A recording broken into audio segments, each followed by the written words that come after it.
That sound is familiar. Hold your chest and reach for your wrist and listen to the pulse. That's the sound of a heartbeat. Breathe. Breathe. They didn't teach us to breathe. They did, however, ask us to be positive. Positive. Positive. Positive. Positive. Positive.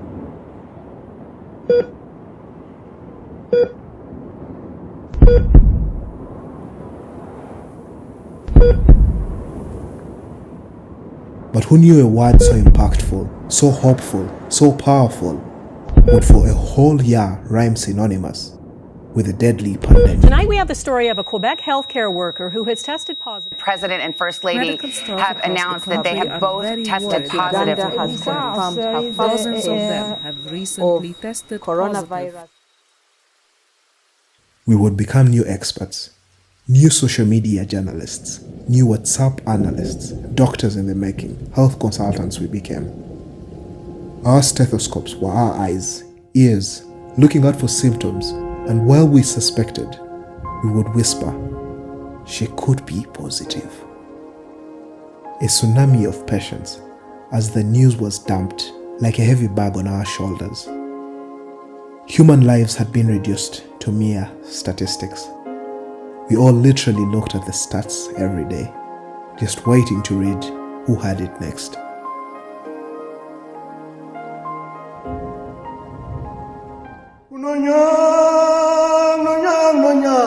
All manner of theories.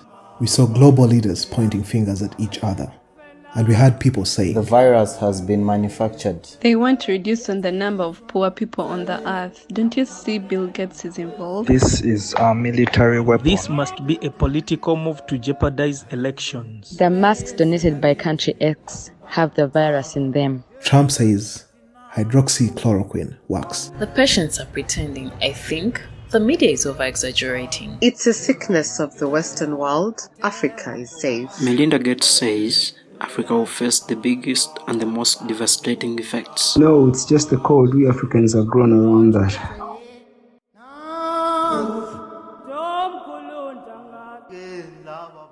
While others said garlic, ginger, whiskey, and spirits would increase your immunity or protection against this deadly virus, the coronavirus. Come to think of it, we were all paranoid, at least for a bit. These were, as we would learn to say, unprecedented times.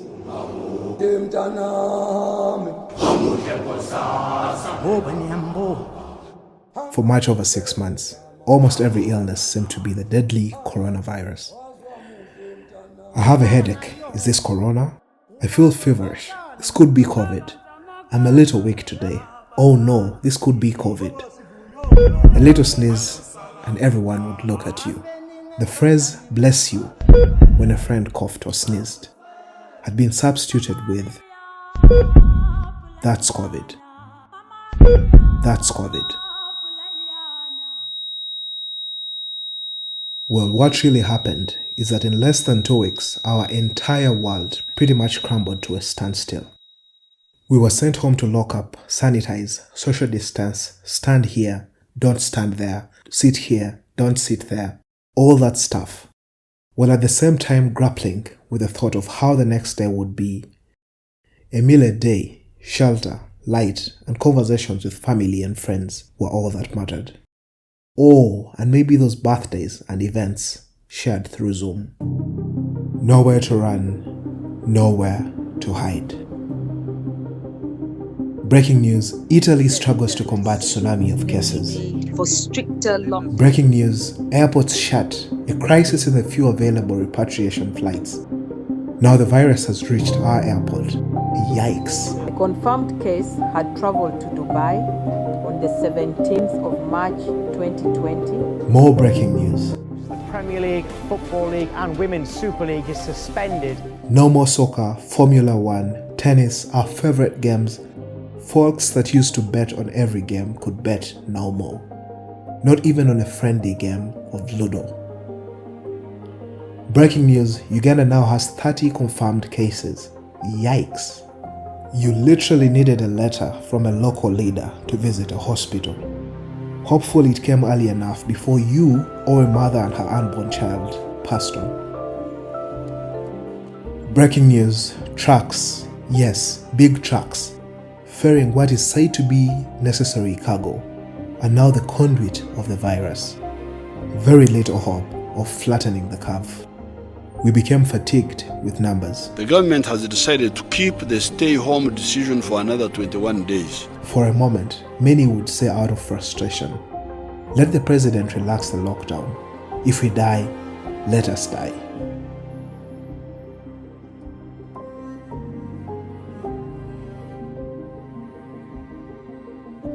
We got a new list of jobs, and here's the short version of that list. Motivational speakers, courier services, farming, cleaning up our spaces, fighting on social media, burning food in the kitchen, drinking water, exercising, calling for help, getting angry, watching movies or YouTube, pressing the life and smartness out of our phones, playing cards, crying, showering 3 times a day, sleeping late, being sad, demanding that the government helped, sleeping on hungry tummies, pondering all night, thanking health workers, watching the news, returning home earlier in time for the curfews, being more conscious of time, and just sitting there to wait for the next presidential address. Pretty much the new normal, that was. We bought all manner of masks, surgical masks, chin masks, pocket masks, trusted masks, masks to wear in the taxi, all manner of masks. Masks that would allow us to breathe, masks that were like containers and had to breathe through, masks through which we could eat, designer masks, all manner of masks. I think I'll just take all of them. No, I'm not gonna get into that conversation about all that panic shopping and the amazing grace for toilet paper.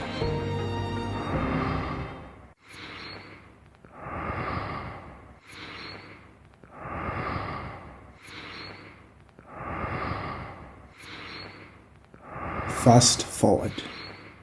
The news of an effective vaccine began to spread. Scientists confirmed that a vaccine had been effective. For business, for politics, for travel. It almost felt like the pan of tasty spaghetti and meatballs had begun to heat up again. Okay, let me try again. It almost felt like biting through that warm Rolex made in Uganda. Anyways, replace that with the dish you love. But this is not exactly how we all looked or are looking at it. Still the analysts we were, still the skeptics, still the theorists that the previous year taught us to be. A debate on whether to take it or not. A debate about which vaccine is better. A debate that I don't want to get involved in today.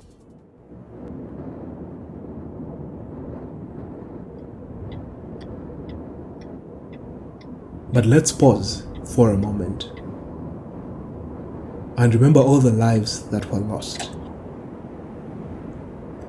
May their souls rest in peace everlasting and eternal.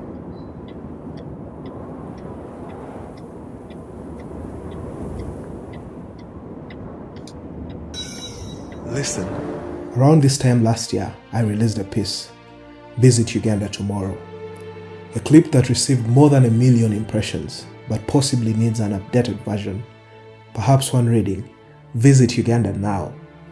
As I created that short clip in the moment of lockdown, I imagined what it would be like when all this was gone. How our lives would be back to those big smiles and hugs, parties and journeys, but particularly for the travel and tourism industry in Africa, for which I have been very passionate about for many years. I envisioned a revival of hope, especially for the wildlands and the unique life therein.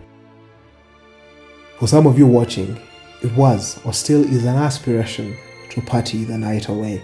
Maybe it is to make loads of money when all this is done.